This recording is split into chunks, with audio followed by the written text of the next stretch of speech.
அஹோபிலம் என்னும் திவ்யஸ்தலம். பிரகல்லாதனை காப்பாற்ற தூணிலிருந்து நரசிம்மர் வெளிப்பட்ட புனித இடம். ஆதி காலம் முதல் பெரும் முனிவர்கள் தியானம் செய்து வந்த மிகவும் சக்தி வாய்ந்த தலம் இது. ஆந்திர பிரதேசத்தின் நலமலா மலைப்பகுதியில் அமைந்துள்ள இந்த இடம் அசுரராஜன் ஹிரண்யகசிபுவின் ராஜ்யமும் அரண்மனையும் இருந்ததாக புராணங்களில் கூறப்படுகிறது. இது 108 வைஷ்ணவ திவ்ய தேசங்களில் ஒன்றாகும்.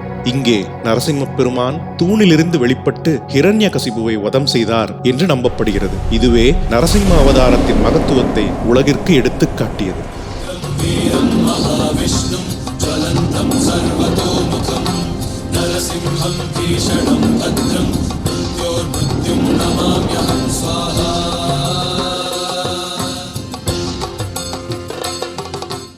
அஹோபிலம் என்னும் இந்த திவ்யஸ்தலத்தில் அருள்பாலிக்கும் ஸ்வயம்பு நவ நரசிம்மர்களில் கரஞ்ச நரசிம்மர் ஒரு தனித்துவமான மூர்த்தி.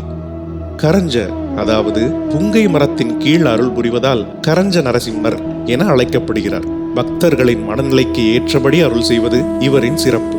குறிப்பாக ஹனுமன் அவர்களின் அசைக்க முடியாத ராமபக்திக்காக நரசிம்மர் வில் அம்பு ஏந்திய ராமரின் ரூபத்தில் தோன்றி அருள் செய்தார் என்று புராணங்கள் கூறுகின்றன. ஒரு நாள் ஹனுமன் அங்கு வந்தபோது அந்த தலத்தின் புனிதத்தை உணர்ந்தார். இது தியானத்திற்கு மிகவும் ஏற்ற இடம் என்று நினைத்து ஒரு கரஞ்ச மரத்தின் கீழ் அமர்ந்து எப்போதும் போல ராமநாமத்தை உரக்கச் சொல்ல ஆரம்பித்தார்.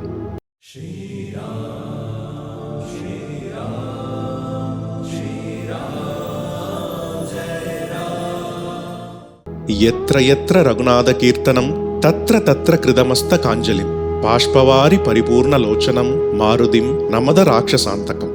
எங்கெல்லாம் ரகுநாதனின் புகழ் ஒலிக்கிறதோ அங்கெல்லாம் தலையை குனிந்து கைகளை கூப்பி ஆனந்த கண்ணீரால் கண்கள் நிரம்பி நிற்கும் மாருதியை, அந்த ஆஞ்சநேயரை, அசுரர்களை அழித்த அந்த மகாவீரனை நாம் வணங்கி போற்றுவோமாக. அஹோபிலத்தின் அதிபதி நரசிம்மர் அங்கு தியானம் செய்கின்ற முனிவர்களுக்கு அருள் செய்வது போலவே தனது பிரியமான அனுமனையும் ஆசீர்வதிக்க வருகிறார். அனுமனே, கண்களை திற என்று அவர் அழைக்கிறார். அந்த சத்தத்தை கேட்டதும் அனுமன் பெரும் மகிழ்ச்சி அடைகிறார்.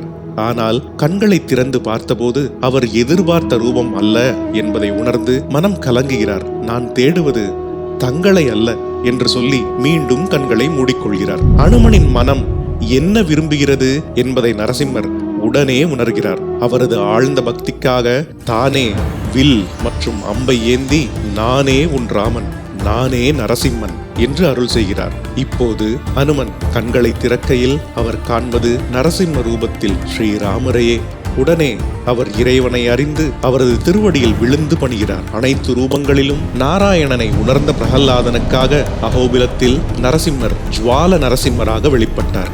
ராமரின் ரூபத்தை தவிர வேறு எதையும் ஏற்க முடியாத அனுமனுக்காக அதே அஹோபிலத்தில் ராம ரூபத்தில் கரஞ்ச நரசிம்மராக அருள்பாலித்தார். நாமும் நமது மன விருப்பங்கள் நிறைவேற கரஞ்ச நரசிம்மரை தியானிப்போமாக. ஜெய் வீர ஆஞ்சநேயா, ஜெய் கரஞ்ச நரசிம்மா.